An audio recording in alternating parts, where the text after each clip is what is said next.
खबरदार कॉलेज याजमान्यम खबरदार खबरदार खबरदार कॉलेज याजमान्यम खबरदार खबरदार जय मलना जय मलना जय मलना विवा जय विवा जय विवा जय विवा जय विवा जय पश्चिमचरण नेरवा खबरदार खबरदार पश्चिमचरण नेरवा खबरदार खबरदार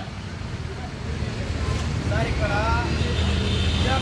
వాళ్ళకి రావాల్సిన స్టైఫండ్ రావాలని చెప్పేసి ఇక్కడ ఉన్న కాలేజీ యజమాన్యం ఉంటుంది. జూన్ 1వ తారీఖు రోజు డాక్టర్ల సందర్భం, డాక్టర్ల మరి సమక్షం రోజు, డాక్టర్ల రోజు ఆ రోజు మరి అడగడం జరిగింది. దినోత్సవం రోజు ప్రశ్నించినందుకు ఇక్కడ ఉన్న కాలేజీ యజమాన్యం అనేది సంబంధిత 60 నుంచి 62 మంది డాక్టర్లను సస్పెండ్ చేయడం ఎంతవరకు కరెక్ట్? మీరే చెప్పండి. వాళ్ళకు రావాల్సిన స్టైఫండ్ 50,000, 60,000, 70,000 ఈచ్ వన్ డాక్టర్కి రావాల్సింది ఉంటే మరి ఇక్కడ ఉన్న కాలేజ్ యాజమాన్యము ఒక్కొక్కరికి 5,000, 10,000, 8,000, 9,000 ఇచ్చుకుంటూ కన్సల్ట్ సంబంధించిన అధికారులు అందరికీ మరి పై అధికారులకు